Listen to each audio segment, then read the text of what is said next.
देवी और सज्जनों, हमारा सौभाग्य है कि आज इस आयोजन में भारत के प्रधानमंत्री आदरणीय श्री नरेंद्र मोदी जी उपस्थित हैं। मैं उनसे अनुरोध करती हूं कि आज के इस अत्यंत आनंद के तथा महत्वपूर्ण अवसर पर उपस्थित सभी को संबोधित करें।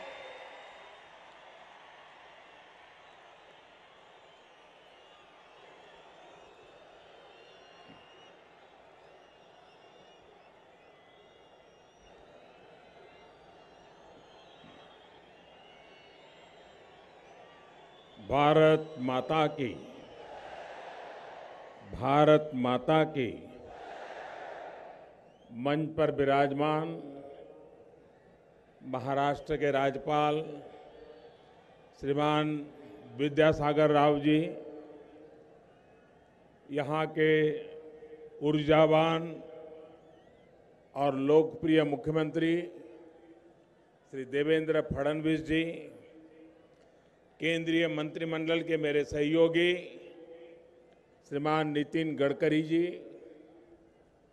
संसद के मेरे तमाम साथी, महाराष्ट्र के मंत्री और विधायकगण और यहाँ भारी संख्या में आप पधारे हुए मेरे प्यारे भाइयों और बहनों,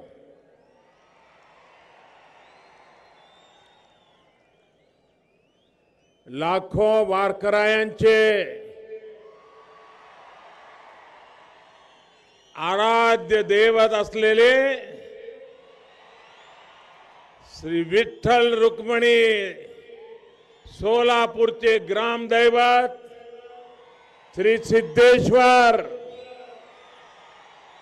अक्कलकोटचे श्री स्वामी समर्थ आणि मंगलवेढाचे संत दामाजी पंत यांना मी साष्टांग नमस्कार करतो। हुतात्मा श्री मल्लप्पा धनशेट्टी, कुर्बान हुसेन, जगन्नाथ शिंदे आणि किसन सारडा यांच्या असीम देशभक्तीला मी सलाम करतो।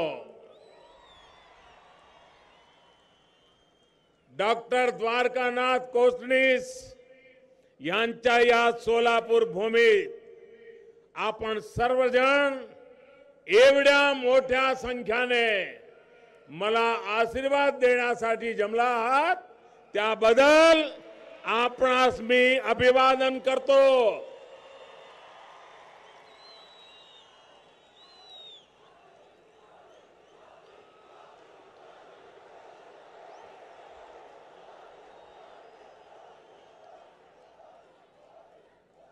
बहनों और भाइयों, हाल के वर्षों में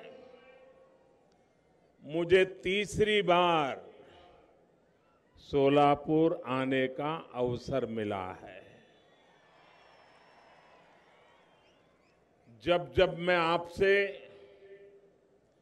आशीर्वाद मांगने आया हूं, आपने मुझे भरपूर स्नेह दिया है, आशीर्वाद की बहुत बड़ी ताकत दी है। मुझे याद है कि पिछली बार जब मैं यहां आया था तो मैंने कहा था कि यहां जो बीएसपी यानी बिजली, सड़क और पानी की समस्या है, उसको सुलझाने का पूरा प्रयास किया जाएगा। मुझे खुशी है कि इस दिशा में अनेक प्रयास किए गए हैं। प्रधानमंत्री ग्रामीण सड़क योजना हो या नेशनल हाईवे हो या फिर सौभाग्य योजना के तहत हर घर तक बिजली पहुंचाने का काम हो, यहां सभी पर तेज गति से काम हो रहा है। मैं फडणवीस जी की सरकार को बधाई देता हूं कि वो हर घर को बिजली देने के लिए बहुत गंभीरता से काम कर रही है।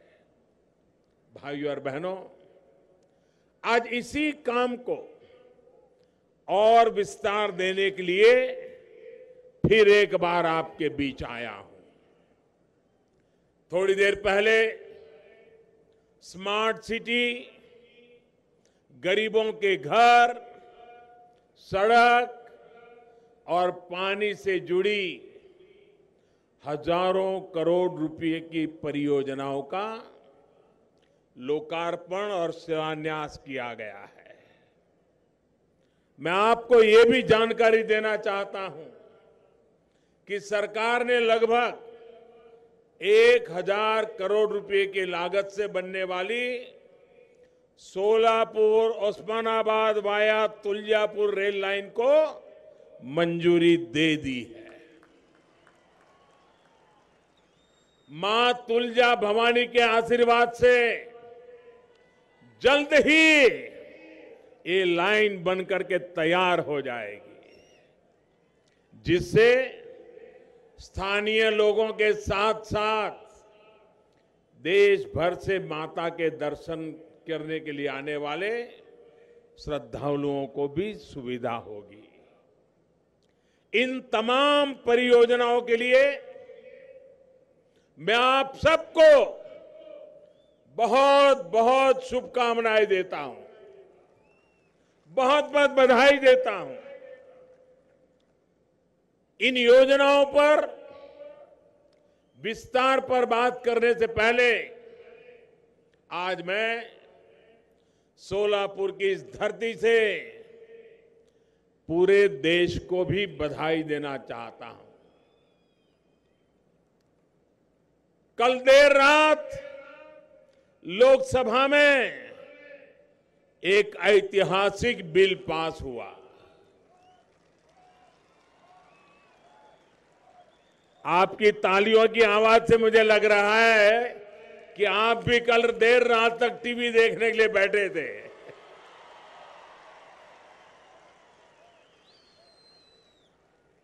सामान्य वर्ग के गरीबों को 10% आरक्षण पर मोहर लगाकर सबका साथ सबका विकास के मंत्र को और मजबूत करने का काम किया गया है। हर वर्ग को आगे बढ़ने का अवसर मिले, अन्याय की भावना खत्म हो, गरीब भले ही वो किसी भी क्षेत्र का हो, उसे विकास का पूरा लाभ मिले, अवसरों में प्राथमिकता मिले। इस संकल्प के साथ भारतीय जनता पार्टी आपके उज्जवल भविष्य के लिए समर्पित है। भाइयों और बहनों, कितने झूठ फैलाए जाते हैं, कैसे लोगों को गुमराह किया जाता है। कल के पार्लियामेंट के हमारे एक निर्णय से, और मैं आशा करता हूं जैसे बहुत ही तंदुरुस्त वातावरण में कल लोकसभा में चर्चा हुई, देर रात तक चर्चा हुई और करीब करीब सर्वसहमति से, कुछ लोग रहे जिन्होंने विरोध किया, लेकिन उसके बावजूद भी संविधान के लिए एक महत्वपूर्ण निर्णय कल लोकसभा ने किया। मैं आशा करता हूं आज राज्यसभा में, विशेष रूप से एक दिन के लिए राज्यसभा का समय बढ़ाया गया है, राज्यसभा में भी हमारे जितने जनप्रतिनिधि बैठे हैं वे भी इन जन भावनाओं का आदर करते हुए समाज की एकता और अखंडता को बल देने के लिए, सामाजिक न्याय की प्रक्रिया को आगे बढ़ाने के लिए अवश्य सकारात्मक चर्चा भी करेंगे और कल की तरह ही सुखद निर्णय भी तुरंत हो जाएगा, ऐसी मैं आशा करता हूं। भाइयों बहनों, हमारे देश में ऐसा झूठ फैलाया जाता था और कुछ लोग आरक्षण के नाम पर दलितों को जो मिला है उसमें से कुछ निकालना चाहते थे, आदिवासियों को मिला है उसमें से कुछ निकालना चाहते थे, ओबीसी को जो मिला है उसमें से कुछ निकालना चाहते थे और वोट बैंक की माइनॉरिटी की राजनीति करने पर तुले हुए थे। हमने दिखा दिया, जो दलितों को मिलता है उसमें से कोई कुछ नहीं ले सकता है, जो आदिवासियों को मिलता है उसमें से कोई कुछ नहीं ले सकता है, जो ओबीसी को मिलता है उसमें से कोई कुछ नहीं ले सकता है। ये अतिरिक्त 10% दे करके हम सबको न्याय देने की दिशा में काम किया है। हम इसका ले लेंगे, उसका ले लेंगे, ये झूठ फैलाने वालों को कल दिल्ली में पार्लियामेंट ने ऐसा करारा जवाब दिया है, ऐसा उनके मुंह पर चोट मारी है कि अब झूठ फैलाने की उनकी ताकत नहीं बचेगी। भाइयों और बहनों, इसके अलावा एक और महत्वपूर्ण एक बिल भी कल लोकसभा में पास हुआ। ये बिल भी भारत मां में आस्था रखने वाले हर व्यक्ति के लिए बहुत ही महत्वपूर्ण है। सिटीजनशिप अमेंडमेंट बिल के लोकसभा में पास होने के बाद पाकिस्तान, बांग्लादेश और अफगानिस्तान से आए हुए मां भारती के बेटे बेटियों को, भारत मां की जय बोलने वालों को, वंदे मातरम बोलने वालों को, इस देश की मिट्टी को प्यार करने वालों को भारत की नागरिकता का रास्ता साफ हो गया है। इतिहास के तमाम उतार चढ़ाव देखने के बाद, तमाम अत्याचार सहने के बाद हमारे ये भाई बहन भारत मां के आंचल में जगह चाहते हैं। उन्हें संरक्षण ये देना हर भारतीय का, भारत का दायित्व है और इस जिम्मेदारी को पूरा करने का काम भी भारतीय जनता पार्टी की दिल्ली की सरकार ने किया। साथियों, आजादी के बाद से दशकों में हर सरकार अपने अपने हिसाब से काम करती रही है, लेकिन जब भाजपा के नेतृत्व में यही कार्य होता है तो जमीन और जनता तक उसका असर पहुंचता है। भाइयों बहनों, कल जब ये कानून पारित हुआ है, संसद में लोकसभा ने अपना काम कर दिया है। मैं आशा करता हूं आज राज्यसभा भी हमारे देश को प्यार करने वाले लोगों के लिए अवश्य में आज भी राज्यसभा में इसको पारित करके लाखों लाखों परिवारों की जिंदगी बचाने का काम करेंगे।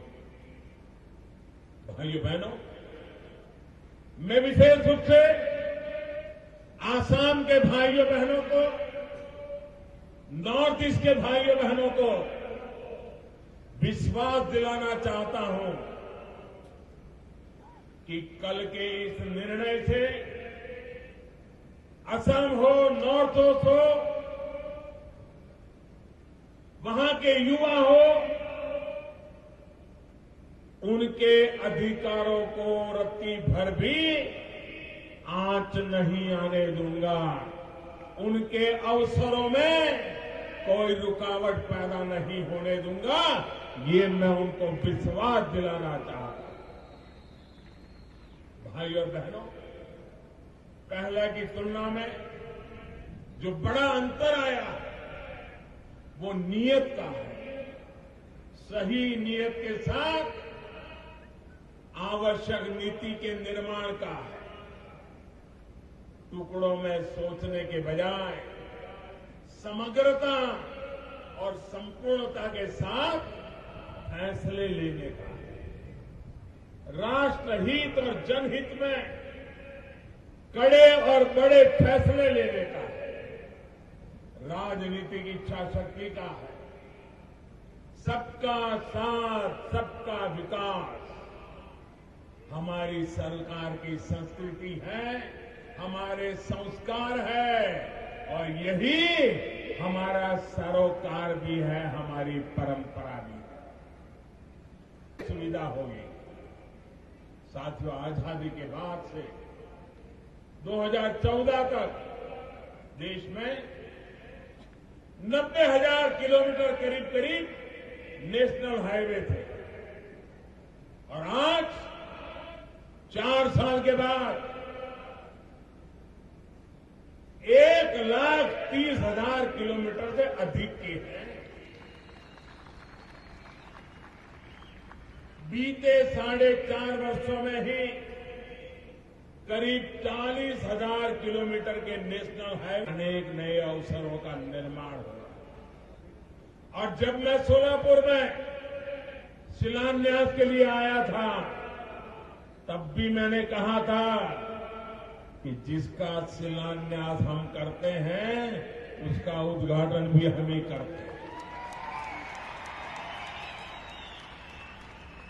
हम दिखाने के लिए काम नहीं करते। पत्थर रख लो, चुनाव निकाल दो, फिर तुम्हारे घर हमारे घर, ये राजनेताओं ने जो संस्कृति बनाई थी उसको हमने पूरी तरह खत्म कर दिया है। और मैं आज भी बताता हूं, ये 30,000 परिवारों के लिए जो घर बन रहे हैं ना, आज शिलान्यास हुआ है, चाबी देने के लिए हम ही आए।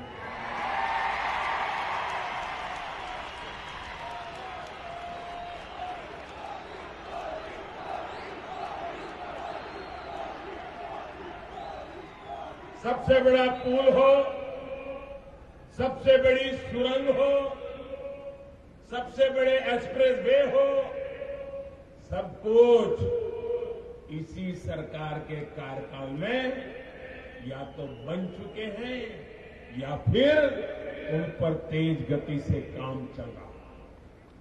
भाइयों और बहनों, ये सबसे बड़े और सबसे लंबे हैं।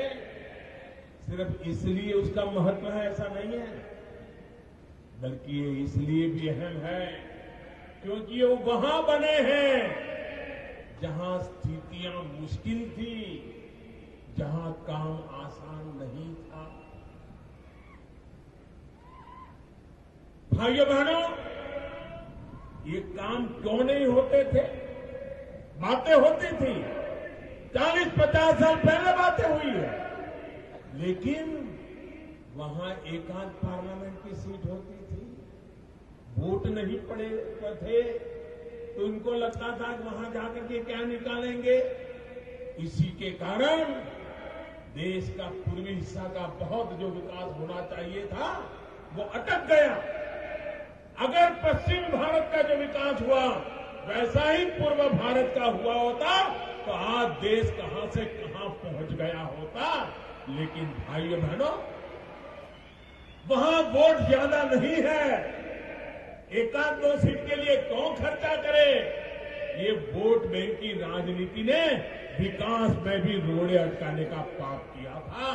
हमने उसमें से बाहर निकल के वहां वोट हो या ना हो, भाजपा के लिए अवसर हो या ना हो, जनसंख्या कम हो या अधिक हो, देश की भलाई के लिए जो करना चाहिए वो करने में हम कभी रुकते नहीं है।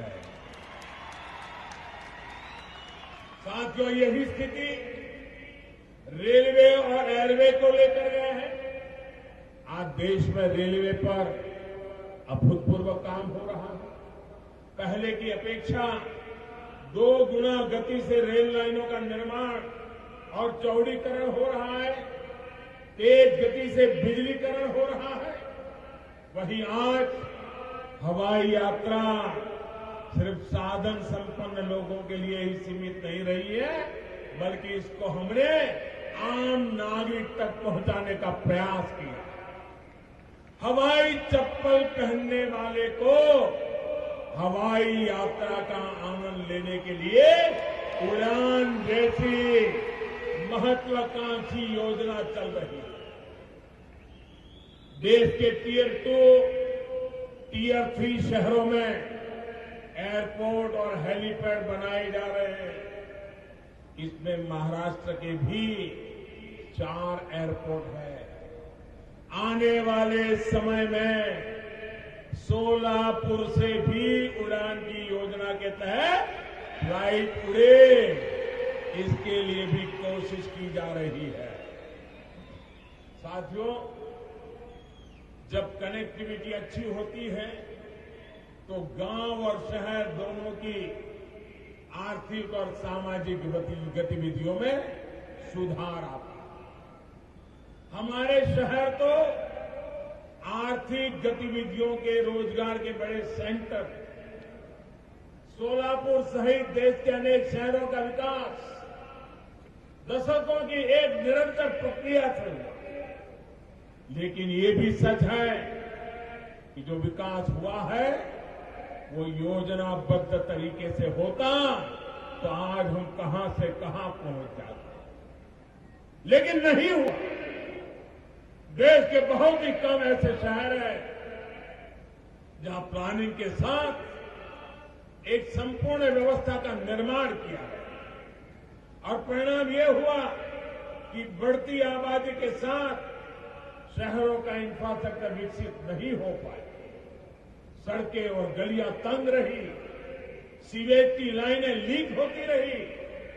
कोई आवाज उठाता था तो हल्का फुल्का काम करके बात टाल दी जाती थी।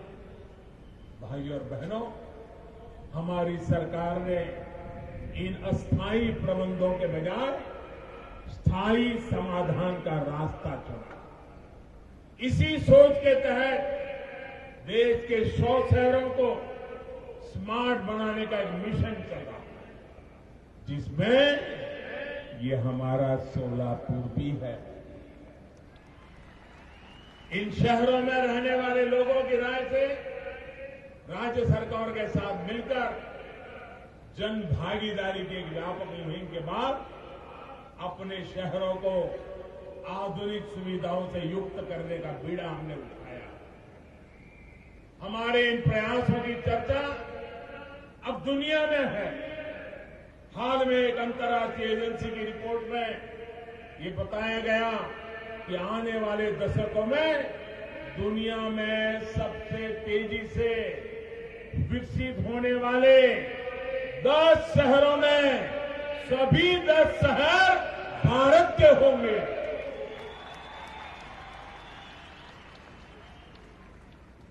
किसी भी भारतीय को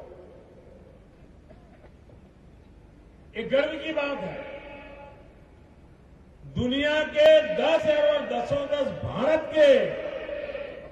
भारत कितना आगे बढ़ेगा इसका इसमें संकेत है।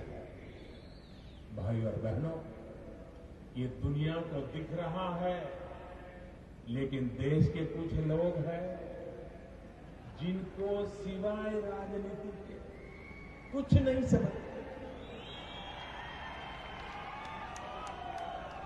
ये वो लोग हैं जिनकी पार्टी के शासन के दौरान हमारे शहरों की हालत बिगड़ती चली गई।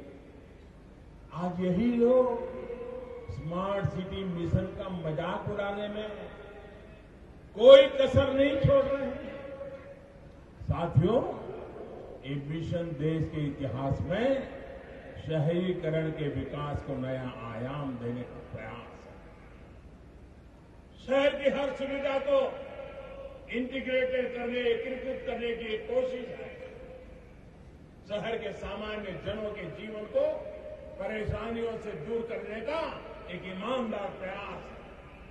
बीते 3 वर्षों में इस मिशन के तहत देश में तकरीबन 2 लाख करोड़ रुपए के प्रोजेक्ट का खाका तैयार हो चुका है।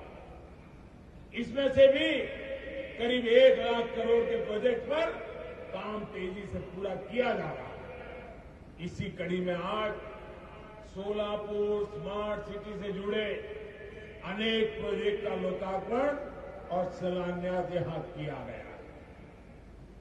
इसमें पानी और सीवेज से जुड़ी योजनाएं हैं। साथियों, स्मार्ट सिटी के अलावा देश के दूसरे शहरों और कस्बों में अमृत मिशन के तहत मूलभूत सुविधाओं का निर्माण हो रहा है। इसमें भी करीब करीब 60,000 करोड़ रुपए के प्रोजेक्ट पर काम प्रगति पर। यहां सोलापुर में भी अमृत योजना के तहत पानी की सप्लाई और सीवेज से जुड़े अनेक प्रोजेक्ट का शिलान्यास किया गया। जब ये कार्य पूरे हो जाएंगे तो शहर के अनेक क्षेत्रों में पानी की लीकेज की समस्या से मुक्ति मिलेगी। वहीं जो उजनी डैम से पीने का पानी का प्रोजेक्ट है, इसके बनने से शहर में पानी की समस्या भी काफी हद तक कम हो जाएगी। साथियों, इंफ्रास्ट्रक्चर के साथ साथ शहर के गरीब और बेघर व्यक्ति के लिए भी एक नई सोच के साथ हमारी सरकार काम कर रही है। देश का जन जन गवा रहा है कि कैसे एक तरफ चमचमाती सोसाइटी बन गई और दूसरी तरफ झुग्गी झोपड़ी का विस्तार होता रहा। हमारे यहां व्यवस्था ऐसी रही कि जो घर बनाते हैं, कारखाने चलाते हैं, उद्योगों को ऊर्जा देते हैं, वो झुग्गियों में रहने को मजबूर हो गए। इस स्थिति को बदलने का प्रयास अटल जी ने शुरू किया। शहरों के गरीबों के लिए घर बनाने का एक अभियान चला। इसके तहत साल 2000 में यहां सोलापुर में रहने वाले कामगारों को झुग्गी और गंदगी के जीवन से मुक्ति दिलाने का प्रयास हुआ। करीब 10,000 कामगार परिवारों ने एक कोऑपरेटिव सोसाइटी बनाकर अटल जी की सरकार को प्रस्ताव भेजा और 5-6 वर्षों के भीतर उनको अच्छे और पक्के घरों की चाबी भी मिल गई। मुझे खुशी है, 18 वर्ष पहले जो काम अटल जी ने किया था, उसी को विस्तार देने का, आगे बढ़ाने का अवसर फिर एक बार हमारी सरकार को मिला। आज गरीब कामगार परिवारों के 30,000 घरों के प्रोजेक्ट का शिलान्यास यहां हुआ है। इसके जो लाभार्थी हैं, वो कारखानों में काम करते हैं, रिक्शा चलाते हैं, ऑटो चलाते हैं, रेहड़ी ठेले पर काम करते हैं। मैं आप सभी को विश्वास दिलाता हूं कि बहुत जल्द आपके हाथों में आपके अपने घर की चाबी होगी, ये मैं आपको विश्वास दिलाता हूं। भाइयों बहनों, ये विश्वास मैं आपको इसलिए दे पा रहा हूं कि बीते 4.5 वर्षों में प्रधानमंत्री आवास योजना शहरी, उसकी रफ्तार ने लाखों गरीब परिवारों के जीवन स्तर को ऊपर उठाया। शहरों में पहले कैसे घर बनते थे और अब कैसे घर बन रहे हैं, पहले सरकार किस गति से काम करती थी, हम किस गति से काम कर रहे हैं, आज थोड़ा मैं इसका भी उदाहरण देना चाहता हूं। साथियों, 2004 से 2014 के 10 साल दिल्ली में रिमोट कंट्रोल वाली सरकार चलती थी। 2004 से 2014 10 सालों में शहरों में रहने वाले गरीब भाई बहनों के लिए सिर्फ 13 लाख घर बनाने का कागज पर फैसला हुआ, कागज पर। और इसमें से 13 लाख यानी कुछ नहीं है इतने बड़े देश में, फिर भी वो निर्णय कागज पे हुआ। काम कितनों का हुआ? इतने बड़े देश में सिर्फ 8 लाख घरों का काम हुआ। 10 साल में 8 लाख, यानी एक साल में 80,000।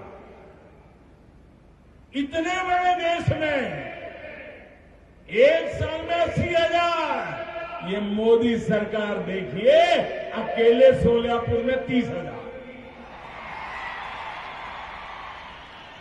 जबकि भाजपा सरकार के दौरान बीते 4.5 वर्षों में उनके समय 13 लाख कागज पे तय हुआ था। हमने 70 लाख 70 शहरी गरीबों के घरों को स्वीकृति दी जा चुकी, और अब तक 10 साल में जो नहीं कर पाए, हमने 4 साल में 14 लाख घर बना करके तैयार हो चुके हैं। इतना ही नहीं, जिस तेजी से काम चल रहा है, बहुत ही निकट भविष्य में 37 लाख घरों का काम और पूरा होने वाला है। सोचिए, उनका 10 साल का रिकॉर्ड और हमारे 4.5 साल का रिकॉर्ड, कितना जमीन आसमान का अंतर है। अगर उनकी गति से हम चलते तो आपके बच्चों के बच्चों के बच्चों का भी घर बनता कि नहीं बनता हम कह नहीं सकते। ये फर्क ही दिखाता है कि उन्हें गरीबों की कितनी चिंता रही होगी, इससे पूरा अंदाजा। साथियों, हमारी सरकार शहर के गरीबों की नहीं बल्कि यहां के मध्यम वर्ग की भी चिंता कर रही है। इसके लिए भी पुराने तौर तरीकों में बड़ा बदलाव किया गया। भाइयों बहनों, निम्न आय वर्ग के लोगों के साथ साथ 18 लाख रुपए सालाना तक कमाने वाले मध्यम वर्ग के परिवारों को हम योजना के तहत लाए। इसके तहत लाभार्थी को 20 वर्ष तक होम लोन पर लगभग 6 लाख रुपए तक की बचत सुनिश्चित की गई है। 6 लाख की ये बचत मध्यम वर्ग का परिवार अपने बच्चों के लालन पालन और पढ़ाई लिखाई में इस्तेमाल कर सकता है। यही ईज ऑफ लिविंग, यही सबका साथ सबका विकास। भाई और बहनों, यहां पर आए कामगार साथियों को मैं ये भी बताना चाहता हूं कि आपके घर तो बन ही जाएंगे। इसके अलावा आप सभी के लिए बीमा और पेंशन की बेहतरीन योजनाएं सरकार चला रही है। अटल पेंशन योजना के तहत आप सभी को 1,000 से 5,000 रुपये तक की पेंशन का हक बहुत ही कम अंशदान पर दिया जा रहा है। इस योजना से देश के 1.25 करोड़ से अधिक कामगार जुड़ चुके हैं, जिसमें से 11 लाख कामगार हमारे इस महाराष्ट्र के ही। इसके अलावा प्रधानमंत्री जीवन ज्योति योजना 90 पैसे प्रतिदिन, 90 पैसे, 1 रुपया भी नहीं। चाय भी आज 1 रुपये में नहीं मिलती है, चाय वाले को पता रहता है। 90 पैसे प्रतिदिन और प्रधानमंत्री सुरक्षा बीमा योजना प्रति महीना 1 रुपया, यानी एक दिन का सिर्फ 3-4 पैसा, 1 रुपया प्रति महीने के प्रीमियम पर ये बहुत बड़ी 2 योजनाएं चल रही है। इन दोनों योजनाओं से 2-2 लाख रुपए का बीमा गरीब के लिए सुनिश्चित हो जाता है। इन योजनाओं से देश में 21 करोड़ लोग जुड़ चुके हैं, जिसमें 1.25 करोड़ से ज्यादा हमारे महाराष्ट्र के गरीब हैं। इन योजनाओं की वजह से संकट के समय 3,000 करोड़ रुपए से अधिक का लाभ लोगों को मिल चुका है। 2-2 लाख के हिसाब से जिनके परिवार में संकट आया उनको पैसे मिले, और इतने कम समय में 3,000 करोड़ रुपया इन परिवारों के पास पहुंच चुके, मुसीबत के समय पहुंच चुके। अगर मोदी ने 3,000 करोड़ की बड़ी धमाकेदार घोषणा की होती तो हिंदुस्तान के सभी अखबारों में हेडलाइन होती कि मोदी ने गरीबों के लिए 3,000 करोड़ दे दिया। बिना बोले, बिना हेडलाइन छपे, बिना ढोल पीटे गरीबों के घर में 3,000 करोड़ रुपया पहुंच गया, उसके खाते में पहुंच गया। आज मुश्किलें हल होती है, परेशानियों में सरकार काम आती है, तबियत सही विकास होता है, और नीयत साफ होने का यही तो जीता जागता सबूत होता है। साथियों, आपकी सरकार ये सभी काम कर पा रही है तो इसके पीछे एक बड़ा कारण है। आपको मालूम है ये सब कैसे हो रहा है? आप बताएंगे? ये सारा इतना पैसा हम खर्च कर रहे हैं, इतनी योजनाएं चला रहे हैं, पहला की तुलना में ये कैसे हो रहा है भाई? क्या कारण है? बता पाएंगे आप? मोदी नहीं, ये इसलिए हो रहा है कि पहले मलाई बिचौलिए खाते थे, आज वो सारा बंद हो गया है। चोरी लूट की दुकानों को ताले लग गए हैं, गरीब के हक का गरीब को मिल रहा है, और इसलिए पाई पाई का सदुपयोग हो रहा है। ये सबसे बड़ा कारण है कि बिचौलिए गए कमीशन खोरों के खिलाफ एक व्यापक सफाई अभियान चला है। जब मैं शहर की सफाई की बात करता हूं, गांव की सफाई की बात करता हूं, तो मैंने सरकार में भी सफाई चलाई है। दिल्ली में सत्ता के गलियारे से लेकर किसानों की मंडी और राशन की दुकानों तक बिचौलियों को हटाने की मुहिम ये चौकीदार ने छेड़ के रखी है, और इसी का परिणाम है कि जो सत्ता को अपना जन्मसिद्ध अधिकार समझते थे, पीढ़ी दर पीढ़ी राज परंपरा की तरह ये कुर्सी उन्हीं के खाते लिखी गई थी, यही वो समझ बैठे थे। ऐसे बड़े बड़े दिग्गज भी आज कानून के कटघरे में खड़े दिखते हैं भाई। टैक्स चोरी से लेकर रक्षा सौदों में रिश्वतखोरी के जवाब आज उनको देने पड़ रहे हैं। पसीना छूट रहा है, आपने देखा है, आंखें फटी फटी रह जाती है। भाइयों बहनों, पहले की सरकार ने बिचौलियों के जिस कल्चर को सिस्टम का हिस्सा बना दिया, उन्होंने गरीबों का हक को छीना ही था। देश की सुरक्षा के साथ भी बहुत बड़ा खिलवाड़ किया। मैं कल अखबारों में देख रहा था कि हेलीकॉप्टर घोटाले के जिस बिचौलियों को सरकार खोज रही है, उन बिचौलियों में से एक को विदेश से उठा करके लाया गया है। अभी जेल में बंद है। उसने एक चौंकाने वाला खुलासा किया है।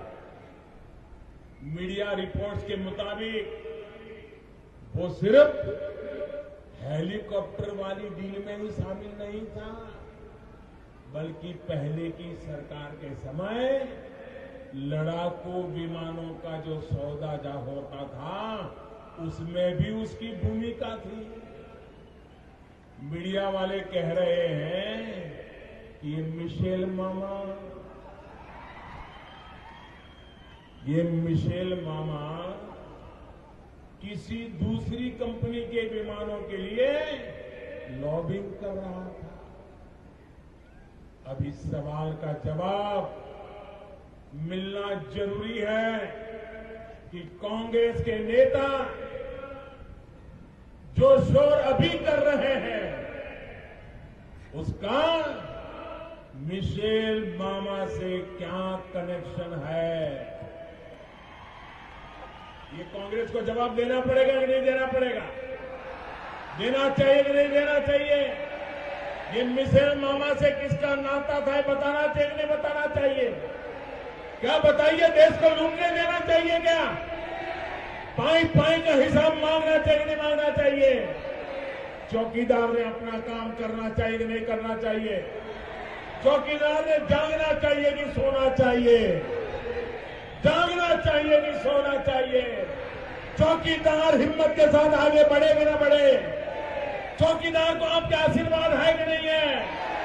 आपके आशीर्वाद है, इसलिए चौकीदार लड़ रहा है, बड़े बड़े दिग्गजों के साथ लड़ रहा है।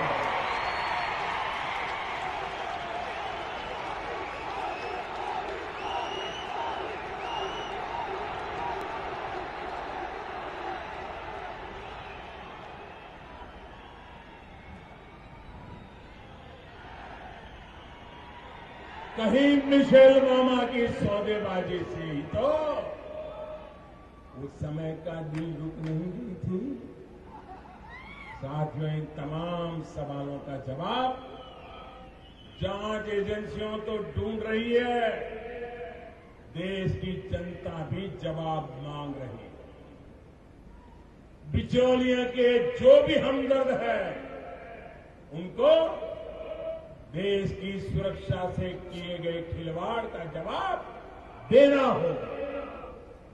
कमीशन खोरों के सारे दोस्त इकट्ठा होकर चौकीदार को डराने के सपने देख रहे हैं, लेकिन मोदी है दूसरी मिट्टी का बना हुआ। न उसे खरीद पाओगे, न उसे डरा पाओगे। इस देश के लिए वो पाई पाई का हिसाब लेके रहे। लेकिन मुझे पता है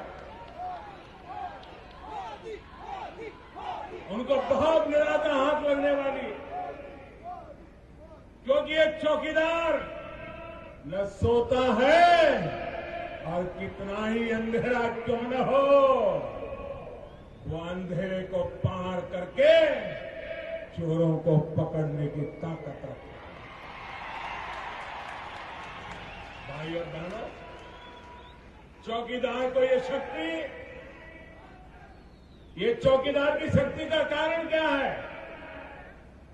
मैं आपसे पूछता हूं, ये चौकीदार की शक्ति का कारण क्या है? वो कौन सी ताकत है? भाइयों बहनों, आपके आशीर्वाद यही चौकीदार की ताकत है। मैं आपको विश्वास दिलाता हूं, वो लोग लाख मुझे गाली दे, लगातार झूठ बोले, बार बार झूठ बोले, जहां चाहे वहां झूठ बोले, जोर जोर से झूठ बोले, लेकिन चौकीदार ये सफाई अभियान को बंद नहीं करेगा। न्यू इंडिया के लिए बिचौलिया, इससे मुक्त व्यवस्था का निर्माण होनी चाहिए। इसी विश्वास के साथ एक बार फिर तमाम विकास परियोजनाओं के लिए मैं आप सभी को बहुत बहुत बधाई देता हूं, अनेक अनेक शुभकामनाएं देता हूं। पुढील आठवड्यात मकर संक्रांत आहे। मला कल्पना आहे की या काळात सोलापूरमध्ये श्री सिद्धरामेश्वरांची फार मोठी गड्ड्याची यात्रा भरते। मकर संक्रांत आणि गड्डा यात्रा निमित्त आपण सर्वांना मनःपूर्वक शुभेच्छा।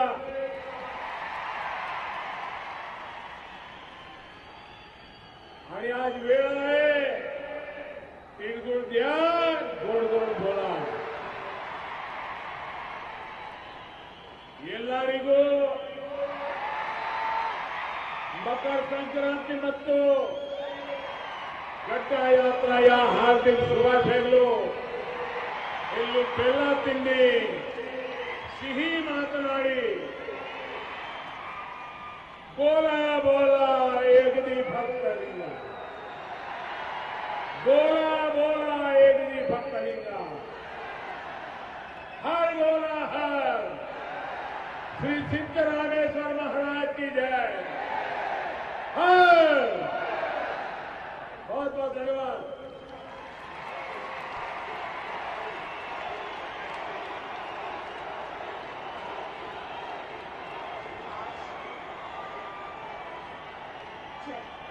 आज तक संपन्न हुई कार्यों के बारे में, उसकी सफलता के बारे में जतलाते हुए भविष्य की योजनाओं के बारे में आपने जो बहुमूल्य विचार प्रकट किए,